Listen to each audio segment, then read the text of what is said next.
Hey, you guys, here in Zermatt Unplugged 2016 with me, Tom Baxter. Hey, Tom. Hey, how you doing? And I'm doing very well. Yeah. It's great to see you here, actually. Great to be here, my first time. It's your first time in Switzerland or in Zermatt? It's my third time in Switzerland, but my first time through this tunnel. Okay, up to the mountain. So let's go. Yeah. Let's great, go. Okay. So people from production, they told me that we should not walk too fast, but you know that's what happens. This is what happens. But yeah, you know, it's all unrehearsed. He looks a little bit more protected than us, so I think we've got to. The guy with the skis. Yeah. We're going to have to navigate our way through. Yes. No, we will make it. We will make it. So it is your first time to Zermatt. And how used are you to be in the mountains? Are you fond of mountains, or coming from England? Well, I grew up by the sea, but that was in Cornwall, in the south of England. Yes. And then also in the east of England by the sea. Yes. And but I've also lived in the Himalayas for some time in India. So that was my favorite place in India when I was. So really high mountains up there. Yeah. So I'm very used to it, and it's for me, my third record that I've done, the last record. Yes. I wrote a lot of it in the mountains. All right. So a lot of the music that people will hear tonight originated in the mountains, and it's going to be returning to the mountains. So it's probably that's great. A very appropriate. They're great stories to tell. Yeah. I'm talking about playing in the mountains. I mean, it's in a way a very special place, isn't it? Here to be so close to the mountains. What does that mean to you when you're here? Have you seen the Matterhorn already, or has been? No, I haven't. I haven't. Unfortunately, the weather's not ideal for seeing it today. But I think being in the mountains it's the gravity of nature, isn't it? Yes. Nature is so immediately there, and it's so huge. Yes. I think that's what I love about it, and also I think it's the beauty of the up and down, and it's a very cinematic place to be. So you feel very expansive. It's like being in a movie. Exactly. Yeah, you're in your own sort of film, really, aren't you? When you're on the top of a mountain. Yeah, that's great. So let's try to enter here. Okay. Okay. Oh, here we go. Here. So this is the. So here. You see. So I'm very impressed with how incredibly organised this little village in the mountains is. You know what happened when I was the first time here, or one of the first times, I was trying to go up to a hotel, and here there are plenty of hotels, as you have seen, obviously, and there are some hotels that they just dig tunnels for 50 meters or something, just to have an escalator or an elevator, and just to bring guests up. I mean, this is really incredible. Yeah. And I mean, you drive. How far is this from the biggest city? From Zurich, it's about 3 hours. 3 hours. So right. I mean, in Swiss terms, it's quite a trip, but in international terms, it's nothing. I mean, yeah. And you can't help imagining what it must have been like 100 years ago here. Yeah, 200 years ago.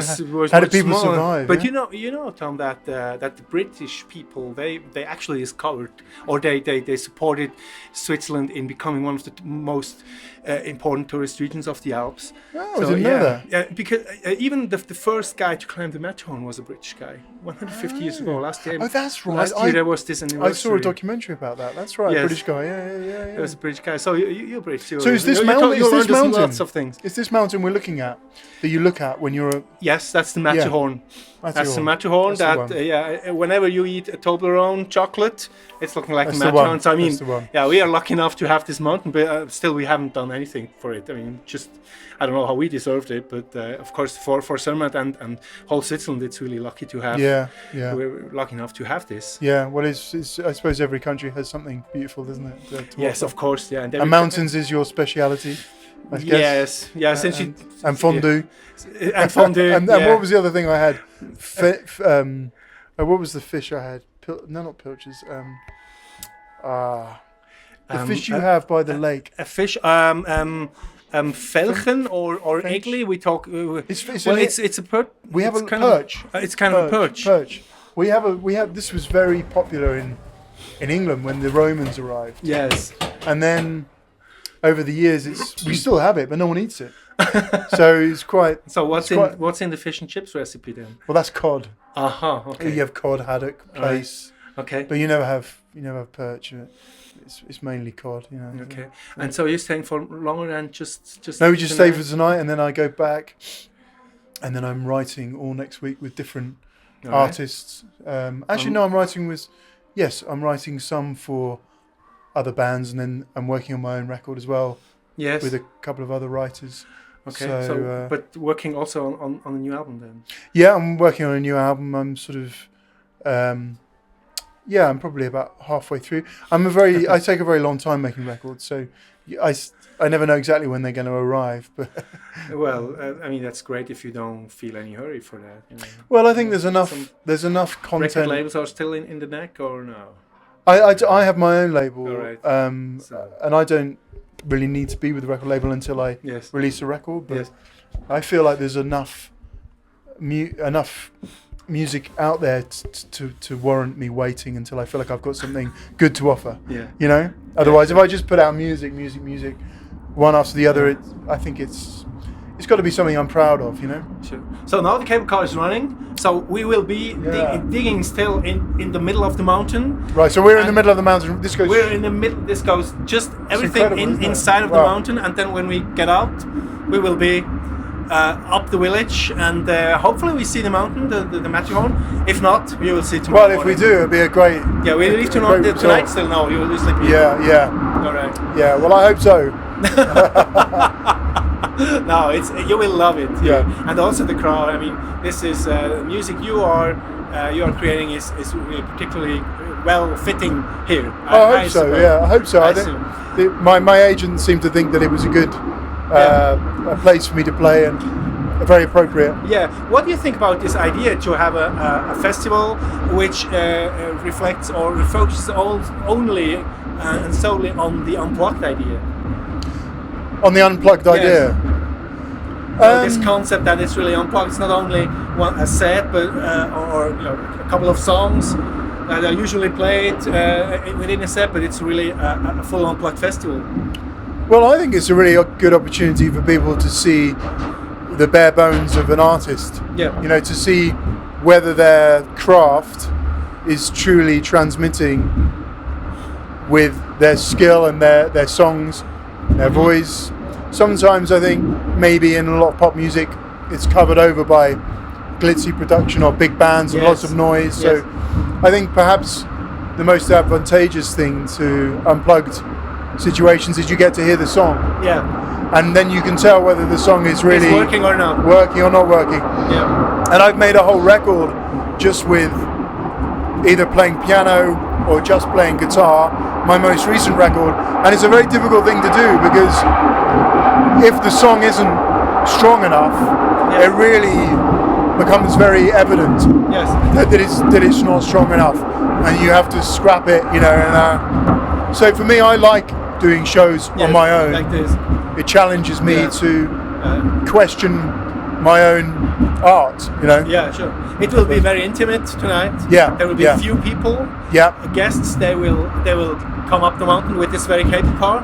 There will be no cable car to go down before the set ends. Okay. So no way to escape, which is not even necessary because they will love you anyway. So I better not play my prog rock set that goes on for about 4 hours then. Yeah, with the 7-minute guitar solo or something. Exactly. By the way, did Charlie tell you about his experience when he was here? No, he didn't. He didn't. No, because he was here as well. Of course, I know. We contacted each other this morning via text message. Yes. Because he didn't know I was here until this morning. Really? Okay. And.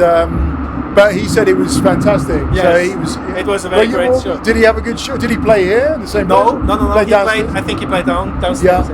Downstairs. In the big a few stairs down here where we are. Yes. Yeah. Well, the main time that I really only get to see Charlie is when I come to see France. When I come to see him play in France. Okay. Because he doesn't play so much in England. So. Oh right. Yes. Yeah, I'm very proud of him. He's a fantastic artist. He can also be proud of you. Yeah, well, we're both proud. But I mean, you're coming from a family that everyone can be proud of each other. Yeah, we are. I think we're very lucky that we have a very good relationship with each other and a very supporting relationship because we all do something slightly different because we're all different people, Yeah, of course. So the qualities he has from a small young boy, I remember, and you see them in his music, and that's probably the same with me, you know. So it's quieting down. It's quieting down. We're now up, and let's still keep the tape rolling because I'd like to have the experience or the fascination when we exit and look what happens. Oh yeah, I'd love that. Yeah. I mean, bad thing that can happen is that it's just smoke, Smoke. smoke and fog. But you and never know, in a smoke, of course, up here, but will be maybe fog. Yeah. It's a great place to have a festival, isn't it? Because it's just it's very unusual, but of course it's very good. With the backdrop of the mountains and all this nature base, it really fits into this unplugged thing. Yeah. We have the smog and not. But the it's fog. fantastic smog. It's fantastic smog. So I mean, we still let's stand here with. We can breathe the air. It's still We beautiful. can breathe the air. Oh well, it's a shame, isn't it? It's a shame. So where would we normally be looking? We would be looking here in the backdrop would be the Matterhorn. Well, we could of course now render it, but since we are originating everything and everything is original, no fake, we'll just talk about the mountain. Yeah, you can superimpose it on this camera, like we will picture. never do. Well, do you want me to go? Wow, that's Isn't that great? That's amazing. Yeah, you see the palms there? It's huge. No, it's huge. So we're 2,288 meters now. So that was quite a journey. So the air must be a bit thinner up here. Yeah. A little but bit. you're going to rehearse now. Yeah, I'm going to set up, run through a few songs. I mean, I'm only playing for 50 minutes, I think, so it's Yes. It's quite a nice, easy set to play. So it should be. I'm looking forward to it. It'll be really nice. Great. Tom, Yeah. thank you very much for your time. Well, thank you. Thank you for sharing the ride with me. Pleasure. And take care and talk to you very soon. Yeah. And enjoy your gig here. Brilliant. And thanks for everything. Thank you. Really Very nice to meeting meet you. Tom Baxter, the music talk here on DMD2 produced on hitparade.ch and here on the Zermatt Unplugged 2016. Stay tuned, guys. Cheers.